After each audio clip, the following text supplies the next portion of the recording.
सबसे पहले तो मैं अपना इंट्रोड्यूस करना चाहता हूँ। ख्वाजा आसिफ साहब बहुत अच्छी तरह जानते हैं अल्लाह के फजल व करम से और नबी आखिर ज़मां की रहमत से और अपने हल्के के अवाम की अक्सरियत से अल्लाह ताला ने सही फॉर्म 45 जनवरी से मुझे इस हाउस में भेजा है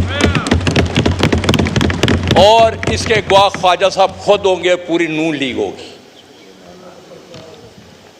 मैं अल्लाह के फजल करम से मुझे फ़ख्र है कि मैंने पाकिस्तान की बेहतरीन अदारे में 32 साल सर्विस की और ये भी फ़ख्र है कि मैंने दुनिया की टॉप मोस्ट इंटेलिजेंस में 7.5 साल मुल्क की खिदमत की।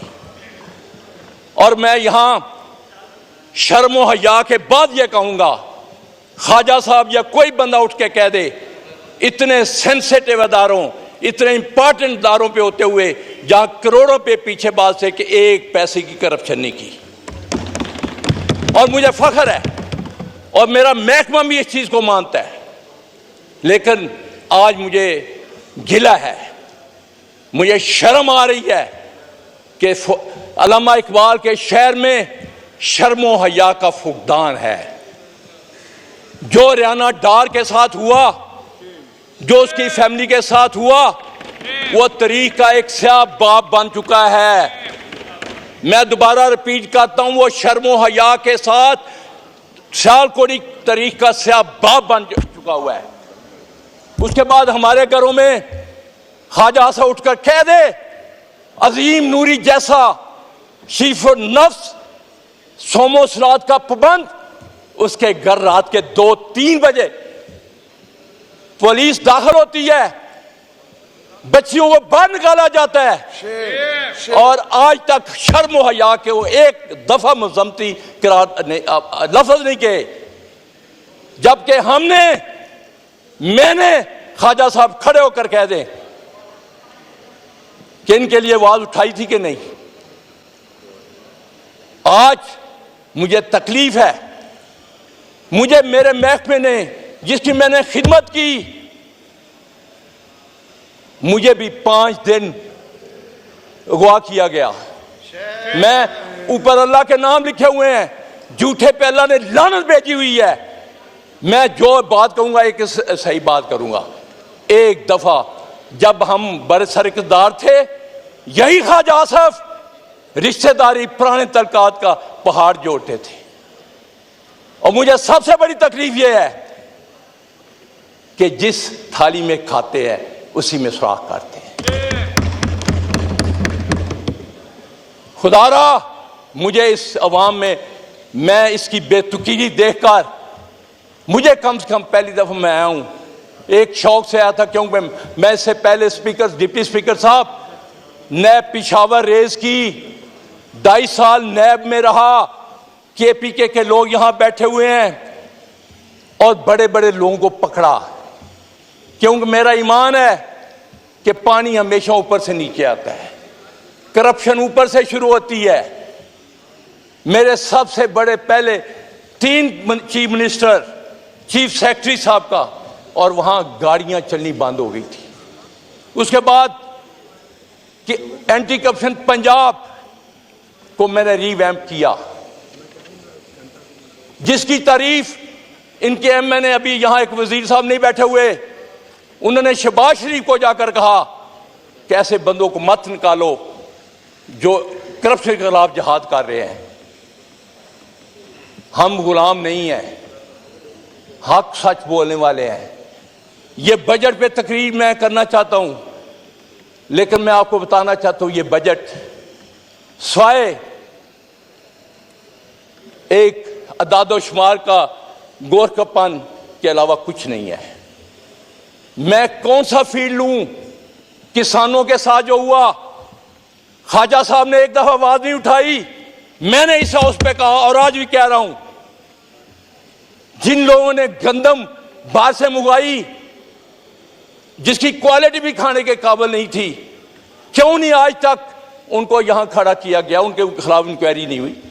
एक सेठी को चंद बंदों को सजा देकर सस्पेंड करके कहते इंक्वायरी हो गई।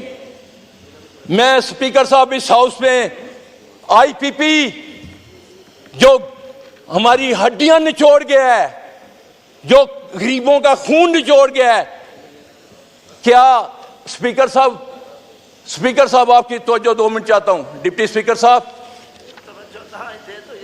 डिप्टी स्पीकर साहब, मैं बैठ जाऊं?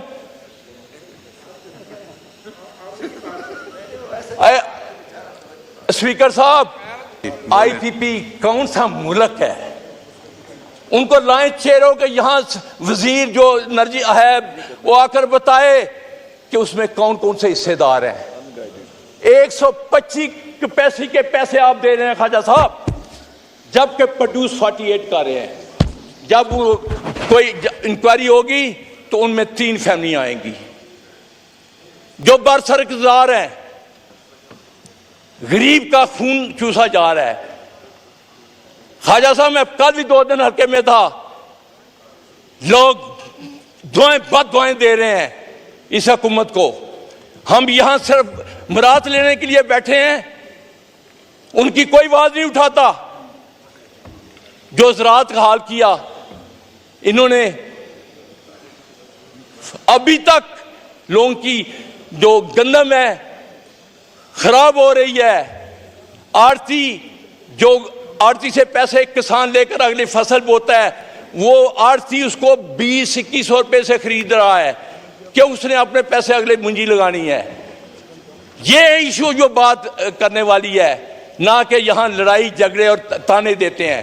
मैं उन चीजों में नहीं जाना चाहता, मेरे पास भी बहुत कुछ है, लेकिन मैं उन लोगों में नहीं हूं कि जिस प्लेट में वो खाएं उसमें छींक करें, उसमें सुराख करें। खुदारा इस मुल्क के लिए कुछ कीजिए। मुझे शर्म आई, कल मैं अपने प्राइम मिनिस्टर साहब का इंटरव्यू देख रहा था जो चाइनीज जर्नलिस्ट को दिया था। खुदा की कसम, मैं एक जिम्मेदार का बेटा का मेरा शर्म से झुक गया है कि हमारी मदद करो, पाकिस्तान तबाह हो रहा है। ये इंटरव्यू था, आप सुन लें। क्या वजीर को एक गैरत भी होती है? आप जब तक इस मुल्क को अपने पांव पे खड़े नहीं करेंगे, करप्शन का खात्मा नहीं करेंगे, दुबई किसका है? उस दिन मैं ड्रामा एक देख रहा था, इफ्तिखार ठाकुर कितनी खूबसूरत बात की, कहना ये दुबई अपना हो गया, साड़ा दुबई साड़ा है।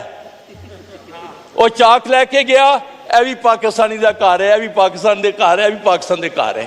और हमें शर्म ही नहीं आती? पैसा लूट कर बाहर ले जाए और कहेंगे जी मुल्क, और दूसरे आपको कर्जा देंगे। क्या आपने मेरी मां को, पाकिस्तान मेरी मां है, मादरे वतन है, इसको भिखारी बना दिया है? क्या आप में से कोई मुअज़्ज़ज़ आदमी बाहर खड़ा होकर चौक पे भीख मांगना चाहेगा? इन्होंने हमारे साथ क्या किया है? वो तो 4 साल के लिए आया था, इमरान खान तो 4 से आया था। कोरोना में माइशत कहां गई? दुनिया आज भी, मैं आज को यहां लिख कर देता हूं, अगर पाकिस्तान को आगे ले जाना तो इसको बाहर का अवाम की आवाज को मत कुचलो। अवाम ने मैंडेट दिया है, खड़े होकर अपने, मैं नहीं कहता कि ये झूठे कुरान उठाएं। क्या ये जीत के आए हुए हैं? फॉर्म 47 की पैदावार है, और फॉर्म 47 वाले कैसे मुल्क को आगे ले जा सकते हैं? कैसे? इन पे कौन यकीन करेगा? हमें हक और सच का साथ देना होगा। मैं आखिर में 3 तजवीज़ें रखना चाहता हूं। खुदारा इस मुल्क के लिए सोचे।